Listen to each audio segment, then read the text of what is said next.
Greetings and peace. I would like to start this with Bismillahir-Rahmanir-Rahim. In the name of Allah, the Beneficent, the Most Merciful. And Assalamu alaikum wa rahmatullahi wa barakatuhu. Peace be with you and yours. Now, as you noticed, I have covered this book before on my channel, which was a book review. But now I would like to do an in-depth analysis of the Knights Templar of the Middle East, the hidden history of the Islamic origins of Freemasonry, from His Royal Highness Prince Michael of Albany, who's a white Christian man and doesn't gain anything from writing a book of this subject, as I've stated before in the previous presentation, and Walid Amin Salhab. So this book really goes into all of these things and shows the Islamic influence on Western initiatic orders, which I have covered in my Islam, Sufism, and Freemasonry playlist. So this is a book that I'm going to revisit to do a better in-depth exploration. I represent myself only. I hope it benefits you. And what motivated me to do this is that I think it was around 9 months ago or a year ago when I did the previous one, is that right after I did it, the book got expensive all of a sudden on Amazon and other platforms and suddenly became unavailable. I'm like, all right, maybe I've stirred a pot or something like that. So now I'm just going to go in for the full kill and do the full exploration of this book so it stays preserved and not hidden or censored by any of the powers. As we explore further, just bear with me as we do a full exploration of the teachings and foundation of what this message is teaching you. Now, this book explores the connections between the Templars, Freemasonry, and Judaism, Christianity, and Islam. It shares the challenges faced by Freemasonry due to financial scandals and political scrutiny.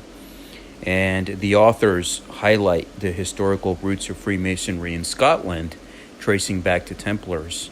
This book explores the evolution of Freemasonry and its ties to Islam and historical events in Europe and the Middle East.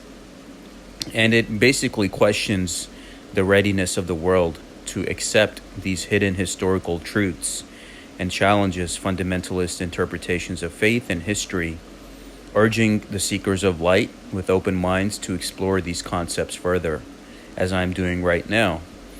Islam is fighting for survival against the powerful propaganda of the Christian church.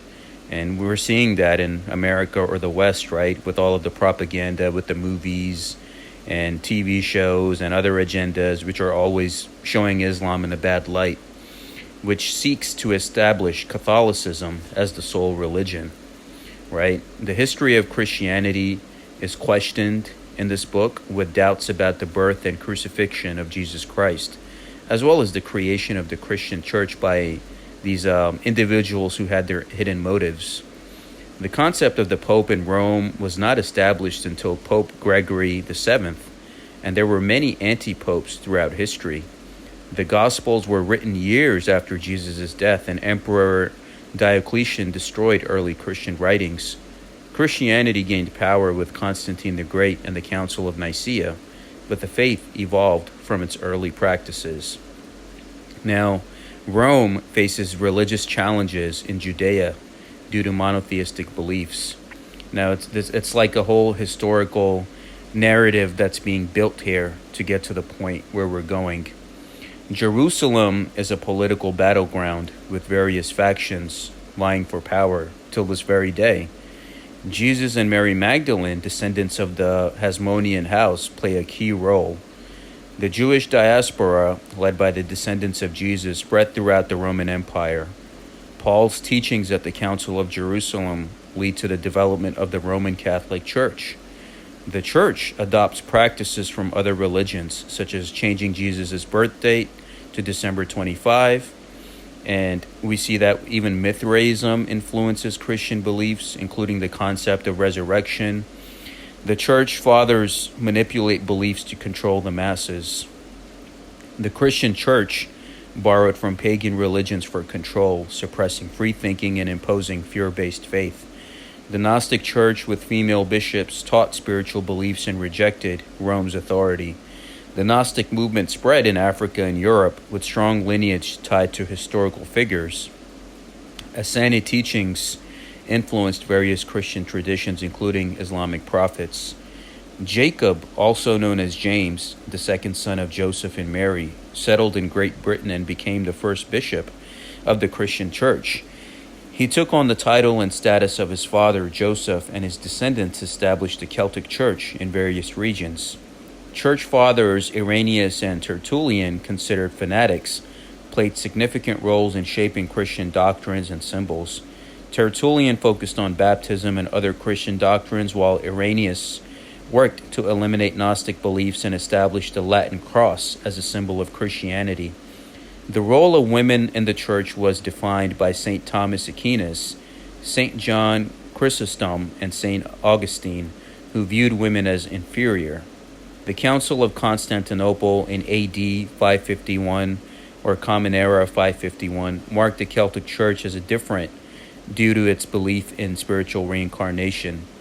The elimination of reincarnation by the Church in the 6th century established Catholicism as the sole salvation. Christianity grew in power and authority, eventually becoming the state religion of the Roman Empire under Constantine the Great. Empress Helena, a descendant of High Priest James, supported Christianity and influenced Constantine to promote religious uniformity in the empire. The Council of Nicaea in AD 325 formalized Christian beliefs and the New Testament, emphasizing the human origins of the Bible and the power struggles between Eastern and Western churches. The first Gospels were written in Greek and later translated into Latin for a Greek audience, revealing 250,000 variants. The concept of a virgin birth at the Council of Nicaea was to defy Christ, following the Greek tradition of deities born from virgins.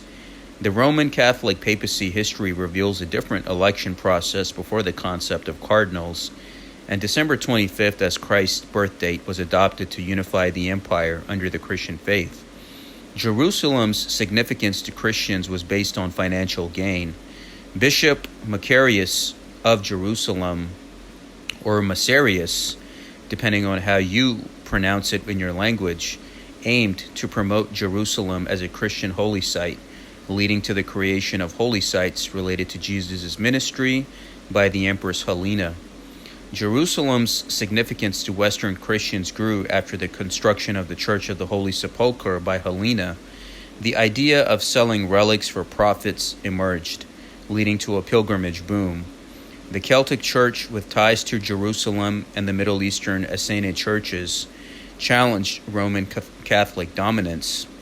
The split between Roman and Orthodox churches deepened theological debates, eventually leading to the fall of the Western Roman Empire.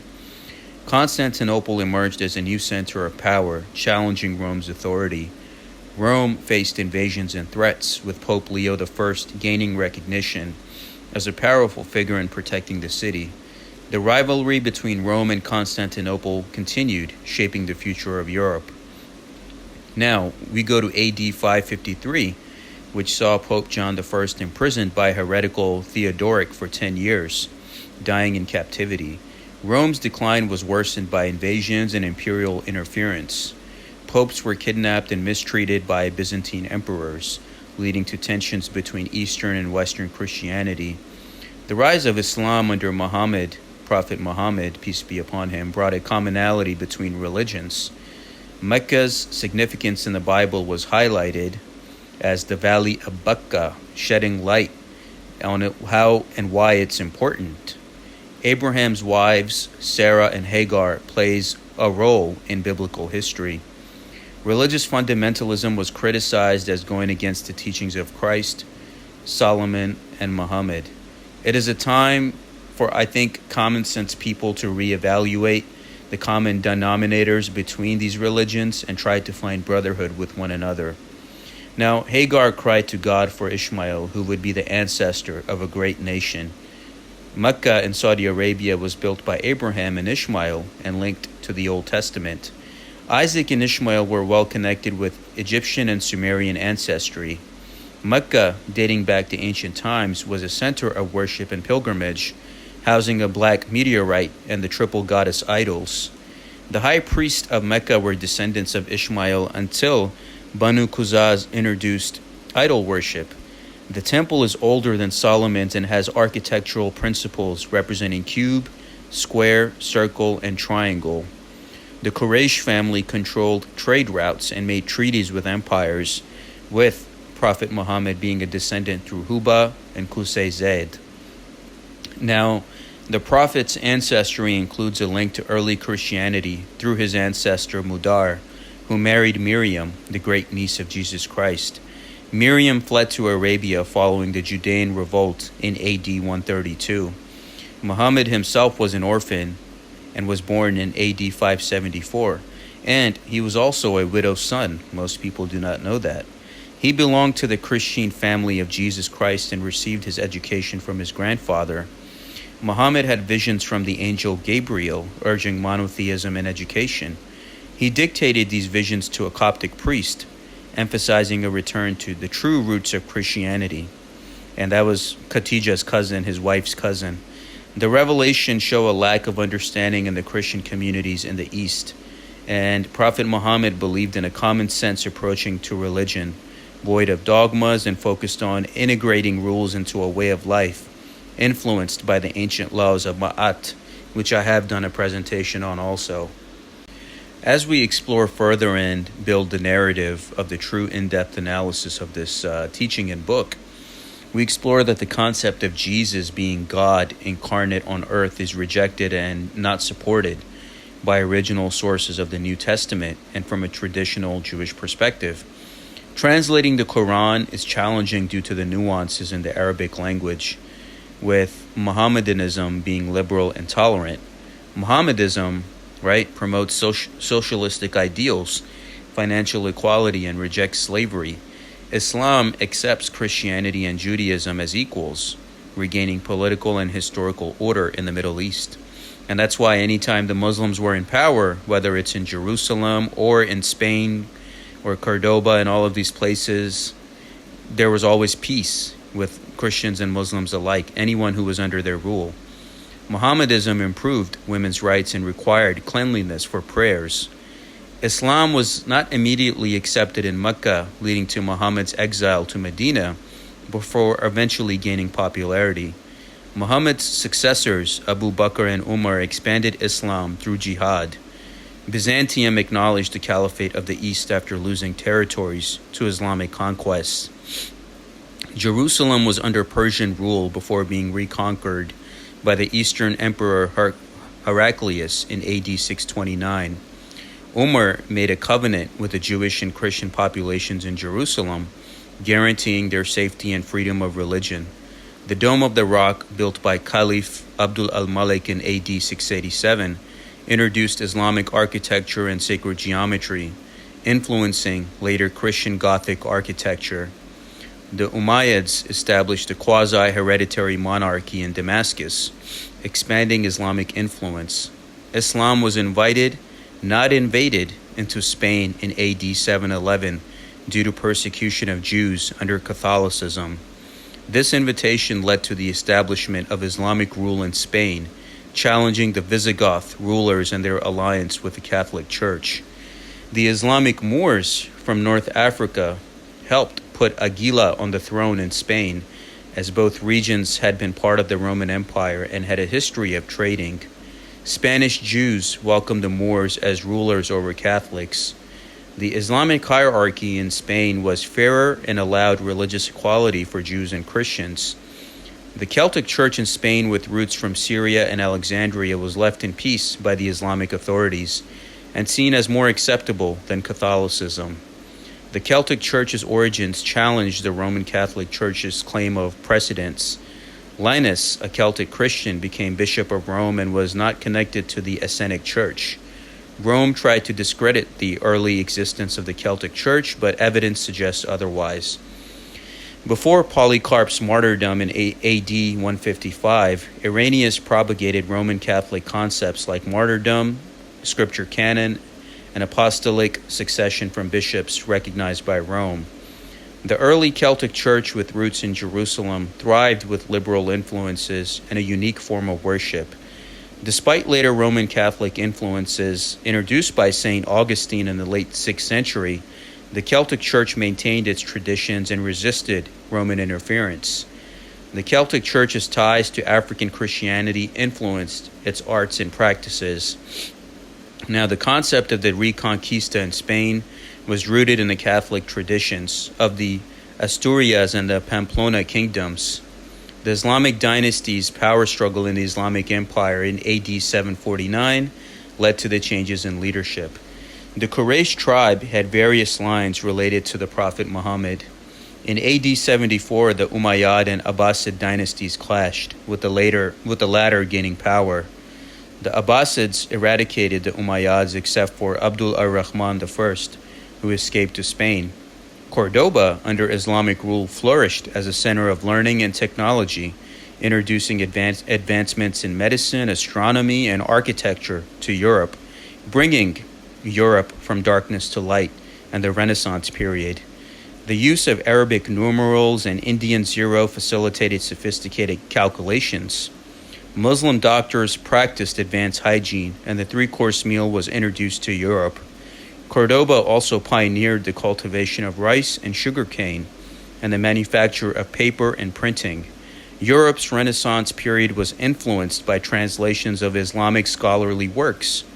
Restrictions on science and philosophy were lifted in Cordoba, promoting free expression of arts and the sciences. Islam inadvertently acquired papermaking while besieged in Samarkand. Islamic literature themes, heavily influenced by chivalry and love, later impacted Grail stories. The West grafted Islamic traditions onto its lore, promoting harmony between Christians and Muslims. Islamic Spain also introduced chivalry and architecture to Europe, demonstrating a sophistication and beauty. Cordoba's administration set the groundwork for governance in Europe with a focus on merit and civil rights. Cordoba's influence even reached the Christian church, with Pope Sylvester II studying in the city. Gerbert d'Aurillac, or Gerbert d'Aurillac, a pope known for his educational reforms, was of Jewish descent, and his lineage can be traced back to Babylonian traditions. His education in Cordoba inspired him to reintroduce liberal arts curriculum in Western Europe, right? The trivium, that's what they call it. His ancestors included the exilarchs of Babylon, played a significant role in preserving Jewish traditions in Europe. The influence of Babylonian roots on Judaism in Europe is undeniable. And as for the Sicilians, when they watch the movie True Romance, that one scene kind of tells you the truth as well. And the concept of teaching Europeans how to bathe and coffee. So they owe a lot to Islam. Now, as we look at our man Gerbert, also known as Sylvester II, had Jewish ancestry through his maternal line, which influenced his Vatican policies. He created the Kingdom of Hungary under King Stephen Arpad, who also had a Jewish roots. Sylvester II introduced reforms in the church, including reducing the power of bishops and promoting celibacy. He also established the Western banking system and tried to bridge the gap between the East and the West. His death in 1003 AD Common Era led to the spread of his ideas over the following years. Sylvester II advocated for the return of the Merovingian Davidic dynasty in France and Jerusalem, linking his ancestry back to Zerubbabel in the Bible. And we see that whole royal arch thing with Zerubbabel. The Umayyad caliphs of Cordoba had close ties with Christian royalty, shaping the aristocracy of Spain, France, England, and Scotland.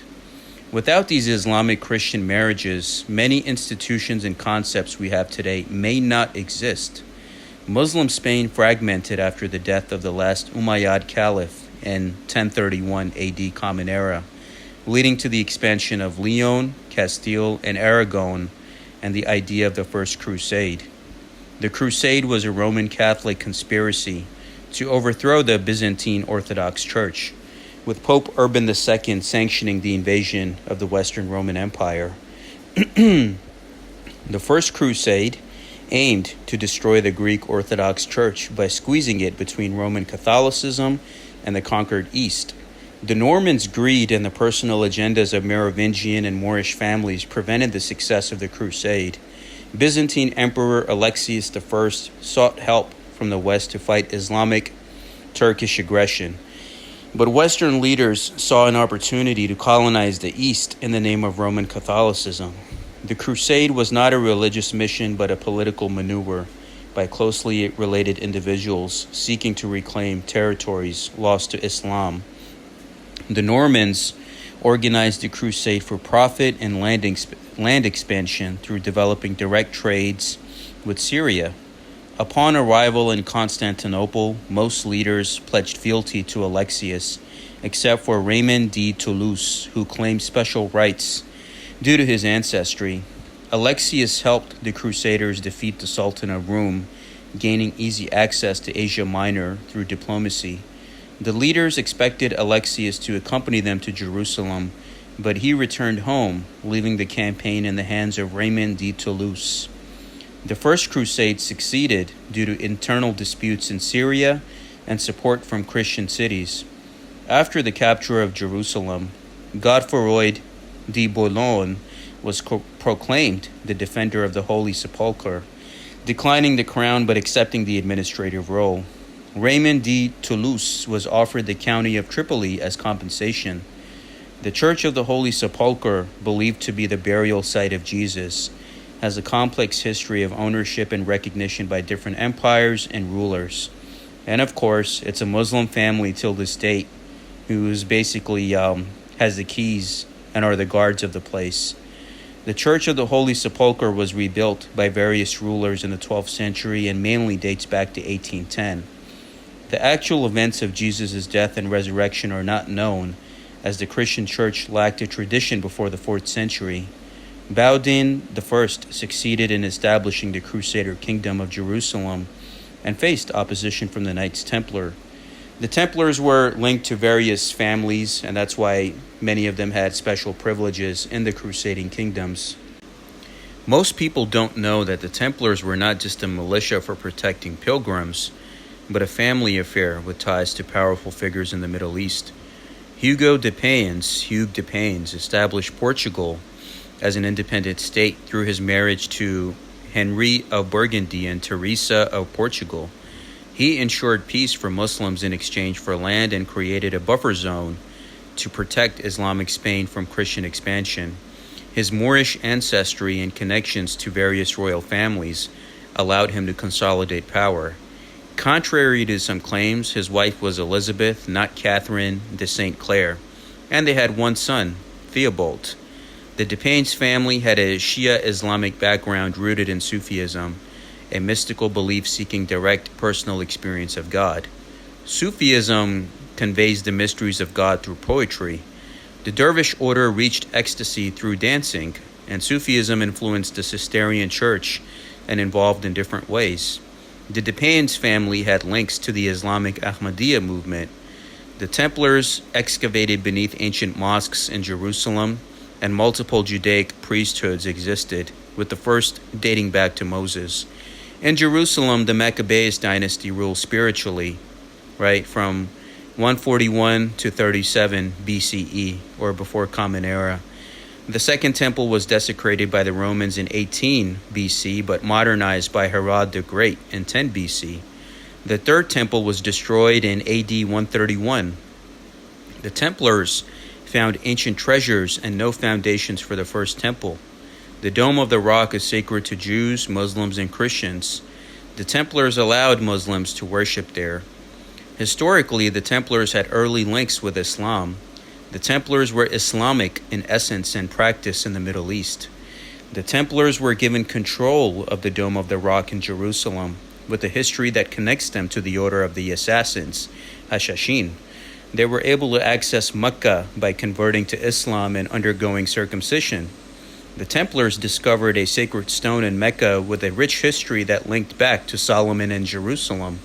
They also found evidence in Ethiopia of their architectural influence and Jewish connections. And additionally, they learned that the pre-Babylonian Jerusalem was different from the city they knew, leading to the realization that religious texts did not align with archaeological findings. The Templars' knowledge of these historical and archaeological facts sets them apart from traditional Christian historian accounts. After extensive archaeological research in Palestine, Hebrew University found little evidence to support biblical claims of a Jewish kingdom in the region, leading to conflicting views. Some suggest that the biblical empire may have been smaller than believed. Additionally, evidence suggests that the Jewish Exodus story may not align with historical facts, raising questions about the true origins of the Jewish people. The discovery of Jewish place names in Arabia adds to the complexity of Jewish history. Despite differing opinions, the historical narrative of the Jewish people remains a topic of debate. Now, the Templars, the explorers, traveled from the Middle East to Ethiopia, discovering biblical place names in Western Arabia, but not in Palestine. They found Jewish tribes outside of Palestine and believed they found evidence linking biblical history to Arabia. They also believed they found the Garden of Eden and the Ark of the Covenant in Ethiopia.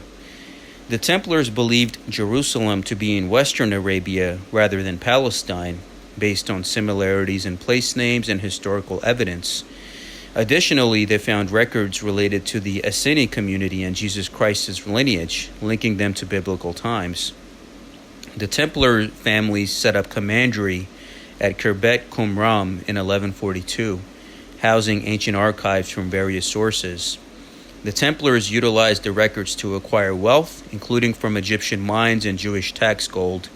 Bernard de Clairvaux' relationship with Hugh de Payens was crucial in understanding their connection to the Cistercian church and order as well. Now, you got to realize this whole thing is about bloodlines, right? Even if you look at Assassin's Creed, it's always talking about like the bloodlines and ancestors. So even with Bernard, his noble lineage further connected him to the Templars' history and the Cistercian order.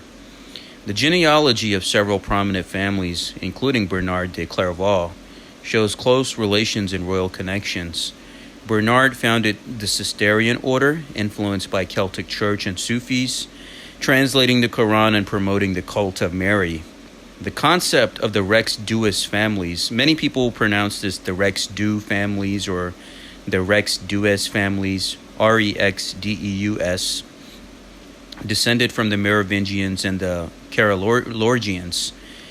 It continued political influence despite challenges from the Roman Catholic Church.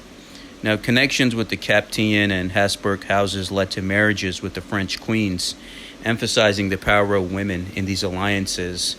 And as you see with the Ismailis, right, the Aga Khan and their families always intermarrying with these different types of women's and their houses and places throughout Europe, Switzerland, and the latest Aga Khan who was buried in Portugal. It's all connected with the Templars and their the power structure that's there of these bloodlines. In 1736, Francis of Lorraine married into the Rex Du order, joining the original House of Austria in an ancient lineage, leading to acceptance by the other noble houses. The Rex Du, or Rex Dues, depending on your pronunciation, divided members based on the Judeo-Christian or Christian-Islamic descent, uniting with families ruling Crusader states. Abbot Bernard de Clairvaux called the unprecedented Council of Troyes, recognizing the Templars' order's sovereignty, with 72 regulations, land grants, and exemption from taxes. The Templars were divided into praying, building, and fighting categories, with vows and rituals based on trinities. The order had Muslim members and alliances in the Middle East, even investing Caliph Saladin within their ranks in 1187, showcasing their unique blend of Christian and Islamic influences. Most people don't know this. Saladin's knighthood can be explained by his maternal lineage from Hugh de Puiset, a Templar knight, which also led to a connection between Richard the Lionheart and Saladin's brother. The Order of the Assassins and the Templars shared similarities in hierarchy and influence. The Templars were linked to the Cistercian order and had connections to important figures, such as Pope Eugenius III. The cross-pate symbol represented Islamic zodiac and Sufi beliefs. The Templars had a strong presence in Europe and the Middle East. The order allowed married men and had descendants within its ranks. Prior to 1129, the Order of the Templars had women Templars in charge of education, known as the Sisterhood of the Temple, despite opposition from some bishops. The Templars held power over kings and governments with extensive wealth and influence in Europe, including banking activities. They protected heretical groups like the Albigenses, Cathars, and Bogomils, leading to conflict with the Roman Catholic Church. The Cathars' faith was based on dualism and the concept of good versus evil, with a focus on spiritual liberation. The Templars were involved in currency dealings and an evolution of the monetary economy in Europe. The Cathar prayer, Pater, was recited by fallen angels before their fall from grace, with perfect Cathars reciting it as the first step towards reintegration. Baptism followed, using St. John's Gospel, reflecting an Essenic concept of angel Christology or Christology. The Cathar Church was eradicated through genocide but left archaeological vestiges. The Templars protected the Cathars and adopted their beliefs, using their financial systems to reform Europe. They also set up early insurance practices and contributed to the construction of cathedrals. The Templars became the richest and most powerful organization of the time. Christendom's Knights Templar defied authority, played politics, and held power across Europe with a diverse membership. French King Philippe IV's debt to the order led to their downfall in the early 14th century, orchestrated by Philippe and his minister, Enguerrand de Marigny. Jacques de Molay, the 24th master of the order, faced betrayal and erasure by societal elites. The Templars' power was seen as a threat to the papacy and faced opposition from Portugal, the Holy Roman Empire, and France.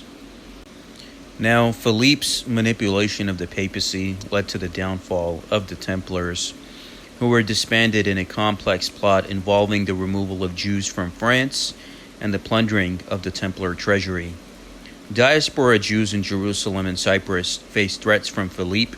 Henry II of Cyprus was indifferent. Henry's brother Amaury viewed Philippe as a threat, resulting in a falling out.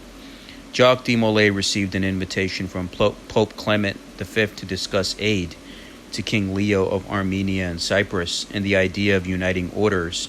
De Molay sailed to La Rochelle with a large sum of gold, arousing suspicion. Rumors of betrayal against the Templars spread, prompting a fleet to flee on October 13, 1307, from La Rochelle, and evidence of Templars escaping arrest before their apprehension on charges of heresy. Charges against Templars included denying Christ, sacrilegious acts, and practicing obscenities.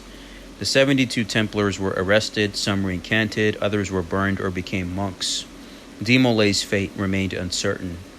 In 1311, Council of Vienna initiated proceedings against the Templars, leading to a dissolution in 1312. Jacques de Molay and others were burned in 1314. The Templars were accused of worshipping a head, but it was a coded word for wisdom. The Templars had Gnostic beliefs and used symbols like the crescent moon and lion. They rejected the Catholic cross and had their own icon of Christ. They may have practiced alchemy and sexual magic and had connections with Muslims and esoteric groups. Homosexuality may have been practiced within the order. And as you see in my previous presentations in the Islam, Sufism, Freemasonry playlist, I really go into all of this. The Templars were also accused of similar practices by the Roman Catholic Church, leading to their persecution. Scotland faced turmoil in the 13th and 14th centuries, with Edward I of England exerting control until William Wallace emerged as a resistance leader. The Wallace family had strong connections to the Templars, influencing Wallace's tactics in fighting the English. Most historians overlook these connections in Scotland's complex history.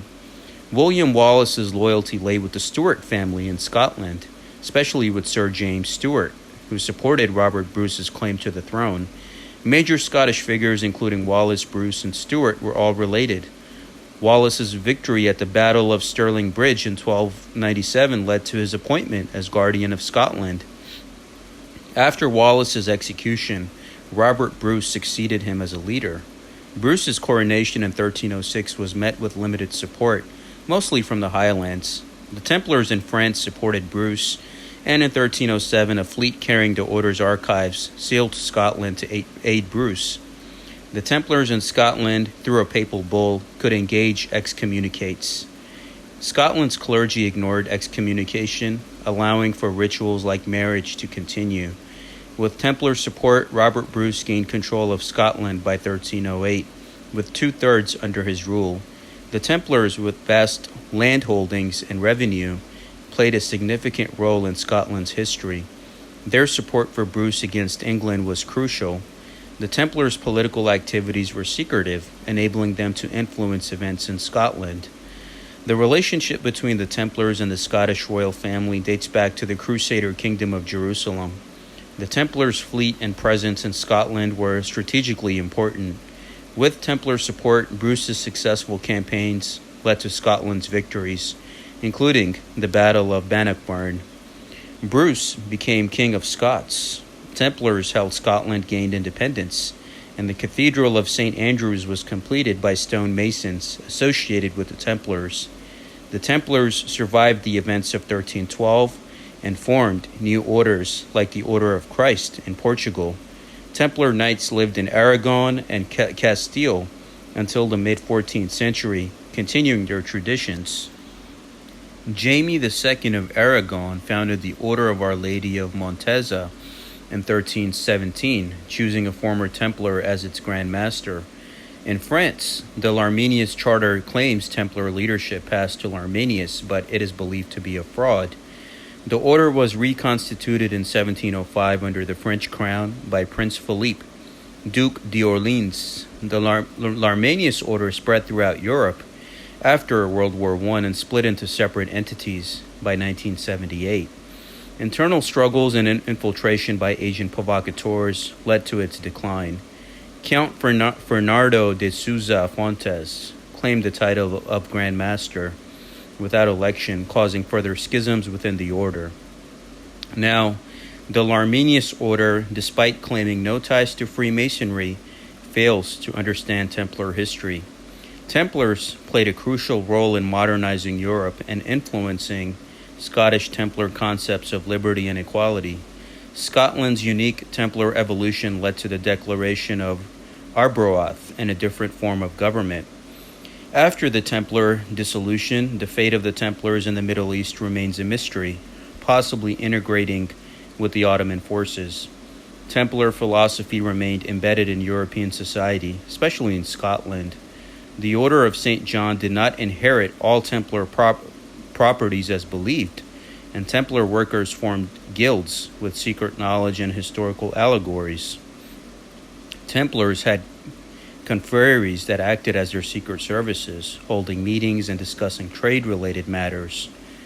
Pope John XII excommunicated confrery members in 1326, leading Templarism to evolve into Scottish Masonic entities.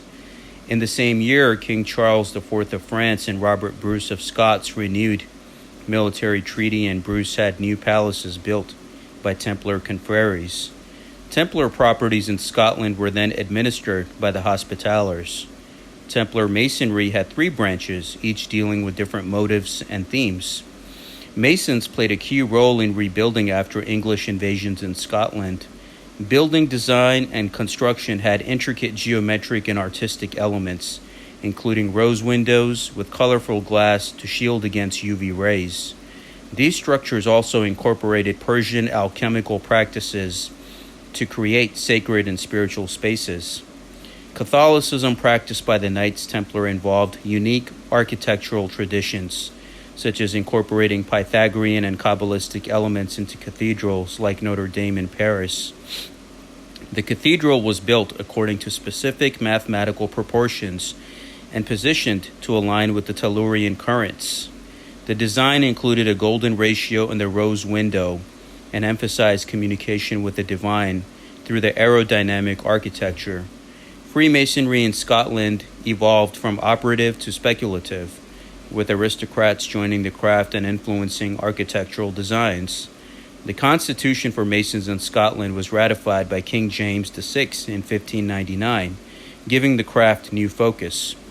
The Catholic Church's influence in Scotland was challenged by the Presbyterian Parliament, leading to the establishment of the Scottish Episcopal Church by James VI. The Sinclairs of Rosslyn were patrons and protectors of Masons, but not hereditary Grand Masters as commonly believed. The Sinclair charters clarified their role in the Masonic hierarchy. Now, the Masons named William Sinclair were granted power over the craft in Scotland and commissioned Rosslyn Chapel, a mysterious building filled with symbolic carvings, numerology, and hidden meanings. The chapel's design incorporates temple iconography of the Templars, Eastern and Celtic traditions, and is linked to Freemasonry. The chapel features intricate carvings of biblical scenes, symbol of angels, and pillars representing wisdom, beauty, and strength. The most notable elements is the apprentice pillar, surrounded by the serpents and foliage, serving as a visual decoy to distract from the chapel's true secrets encoded in stone. And it is basically connected with the Sinclairs as well. Now, the pentagram star holds various meanings across different faiths and symbolizes different aspects, such as the five senses and elements. Rosslyn Chapel houses Templar iconography and symbols representing forgotten ideals and ancient knowledge. James VI was considered an intellectual and a Freemason with involvement in operative masonry. Celtic Christian iconography reflects a blend of Eastern and Western traditions preserved by the Celtic Church. The tradition of the art of memory went underground due to political and religious changes. Mary of Guise-Lorraine and Mary, Queen of Scots, were involved in preserving this tradition. A princess in Europe, sponsored by Diane de Poitiers, was trained in esoteric knowledge and languages with plans to carry on her work. The French court embraced foreign experts, including Muslims, and Mary of Scotland continued her family's poetry tradition. The art of memory, rooted in Egypt, was practiced in Scotland as well, and how in Islam, how the Quran is passed down through the art of memory to be a hafiz.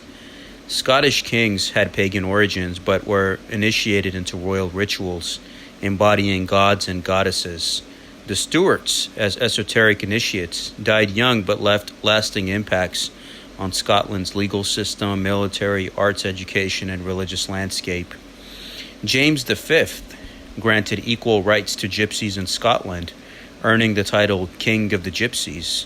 The Stuart philosophy focused on providing the best for the people, leading to a strong legal system in Scotland. James VI was a Grand Master of the Knights Templar and promoted Freemasonry in Scotland and Sweden. The Protestant Reformation and the Peasants' Revolt in England had significant impact on European institutions. John Ball, a priest, questioned the Bible and sparked the Reformation with his sermon. During the 15th and 16th centuries, many individuals challenged societal norms and the authority of the Church of Rome, leading to a shift in religious beliefs. Figures like Desiderius, Erasmus, Martin Luther, and Giordano Bruno promoted new ideas and concepts that ultimately influenced the thinking of institutions. These individuals, along with others, believed in rediscovering lost wisdom from ancient civilizations, which would provide a new understanding of the divine and the universe. This shift in religious beliefs also influenced the philosophy of Freemasonry, as ancient Masons used astronomy and mathematics in their structures to convey deeper meanings. Additionally, ancient civilizations, such as those in Scotland, constructed sites that utilized sound and astronomical alignments to evoke spiritual experiences among worshippers, like if you see the stone circles across England and Scotland. These revelations challenged historical perceptions and highlighted the sophistication of these early society. Now, the Druids did not build sacred sites, but adopted them for rituals. Roman Empire eradicated Druidic priesthood.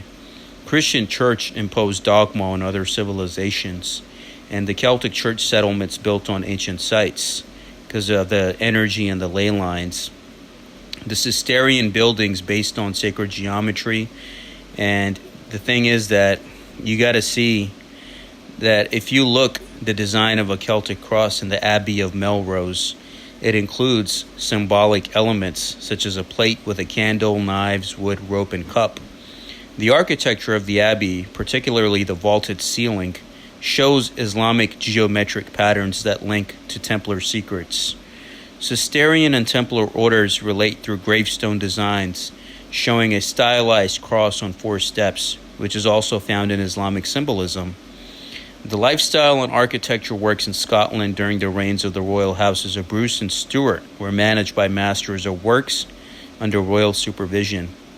Now, the purpose of getting into all of this in-depth history of all of this basically means that all of these bloodlines are connected. All of these groups and bloodlines, as even if you see with the Ismailis and the Aga Khans, they're intertwined within the European royals, even the Middle Eastern royal families like what's described as the Rex Deus, right? Rexdeus.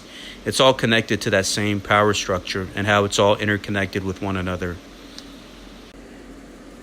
Now, as we know that the Grand Lodge of England, right, the supposed Mother Grand Lodge, was formed in 1717.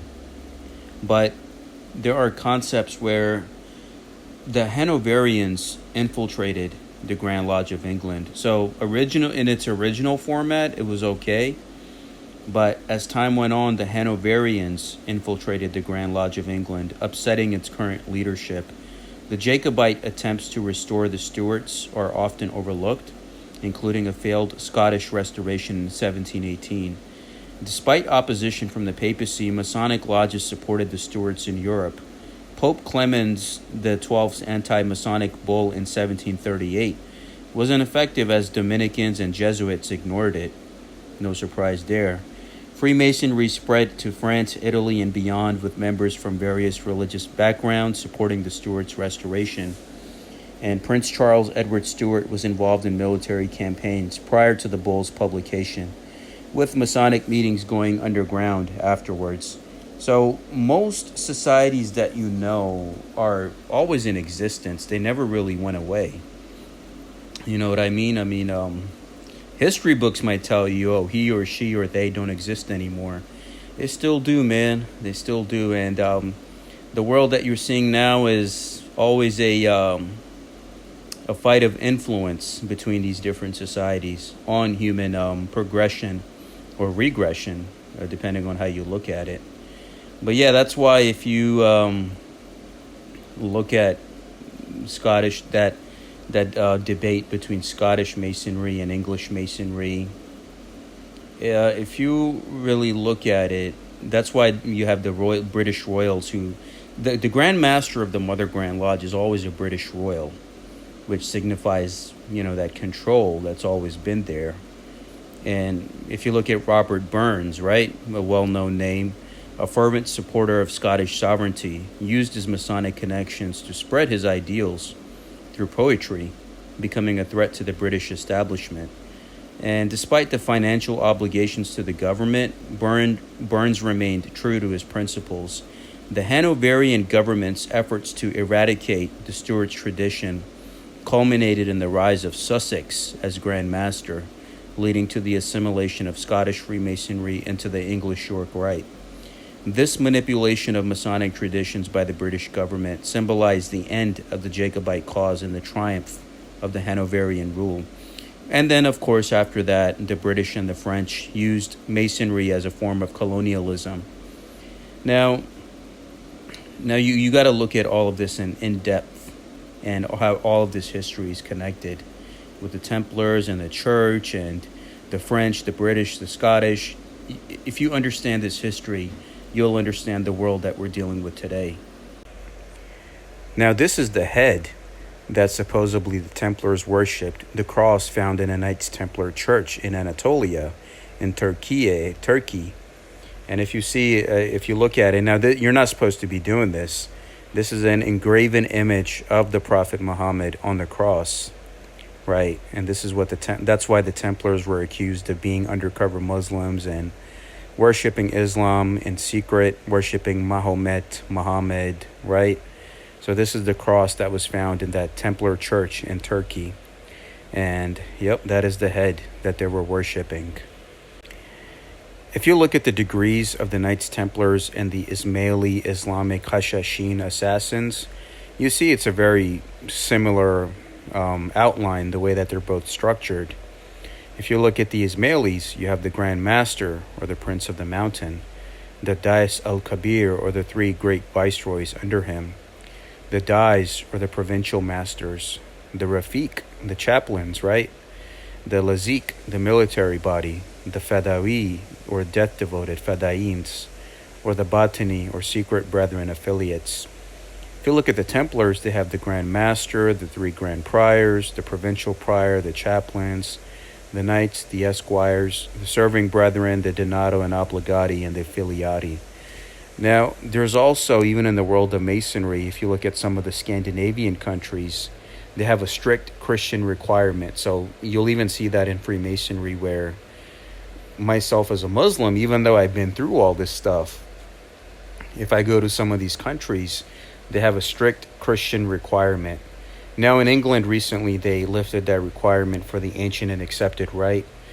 The AAR, which is known in America as the AASR, Ancient Accepted Scottish Rite, because in England they had a Christian requirement, but I guess most people, the young men, are not joining these days, and all the old white men are dying off, so in desperate times call for desperate measures even for them, and now they're letting anybody in.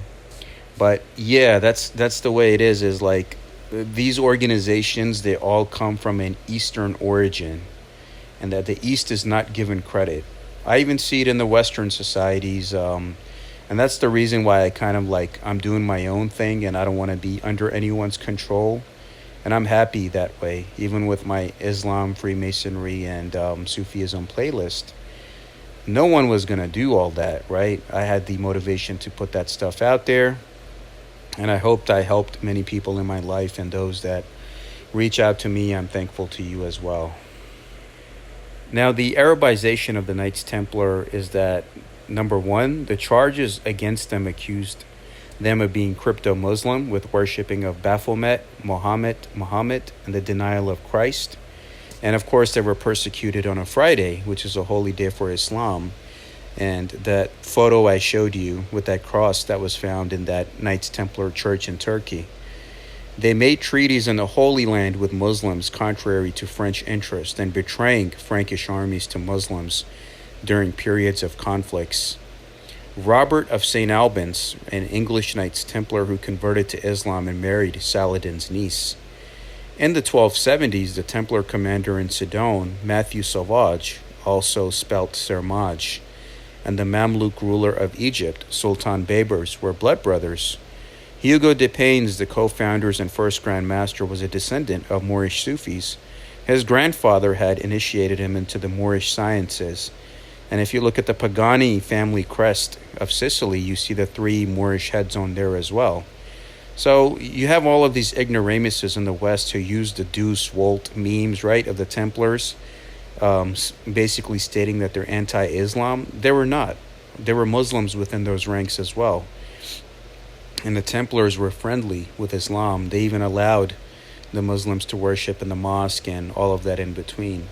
So these people that are tattooing Jerusalem crosses, you know who I'm talking about. And all of these people using Templar memes and ideologies, they don't know what the hell they're doing. Because behind the scenes, the influence of Islam and Sufism intertwined with these royal and other bloodlines continues till this day. And American ignoramuses can't do nothing about that. Now, most people don't know about this. On the London Evening News, September 3rd, 1918, a newspaper that was archived and preserved, which talks about the Masonic meeting in a mosque. And it talks about, of course, Freemasons in Palestine. Now look, before 1948, there's records of Palestine being there, including in this newspaper. Freemasons in Palestine have held a Masonic meeting on the historic site of King Solomon's Temple, where Freemasonry is supposed to have originated about 1000 BC. The meeting was organized by members of the New Zealand Expedition Force in Palestine. the Mosque of Umar being on the site of the temple. The New Zealanders approached the great sheikh in charge of the mosque for permission. Then occurred an incident showing the universality of the order. The sheikh listened to what the strangers had to say and said to them in return, in amazement, he asked if there were any Masons among them. The rest was easy. He declared himself a Mason, and at the meeting he acted as one of the guards of the lodge. The place within the mosque where the meeting was held is known as the Cave of the Rock of the Dome, and is believed to have been the Holy of the Holies of the Old Temple, as it is today of the Mosque of Umar. Soldiers of all ranks were present, and after a lodge had been duly constituted and opened, resolutions were passed conveying fraternal greetings and good wishes to the various grand lodges, to the lodges in New Zealand, and the brethren on service in France. So, yeah, even long after the 13th century, we're talking about the 19th century here in 1918, this stuff was still going on amongst these different bloodlines and orders, and how the work continues to carry on and be preserved till this very day. And of course, Palestine existed then, it exists now, and it will exist after the situation settles over there in that land. And we will see that within our lifetime, and you and I will be witness to that. Thank you for watching, and again, thank you for being patient and understanding all of the history that's intertwined here. As you all know that follow my channel, originally around a year or 2 years ago, I had done the book review. And right after I did the book review, I noticed that this book is suddenly unavailable, out of stock everywhere, or people are selling it at high prices. And I'm like, you know what? I just got to do the full depth explanation of this book. So the history and the teachings stay preserved despite censorship by those that don't want this out there. So again, I represent myself only. Thank you for watching. If any questions or comments, please email me at salmansheikh911@gmail.com. And all images, of course, were retrieved from public domain searches and are the rightful property of their respective owners. The images used in this video are for the purpose of nonprofit, awareness, and education purposes, which is, of course, protected by the copyright laws of fair use, education purpose. All my videos are for nonprofit and education purposes. Thank you. All rights reserved.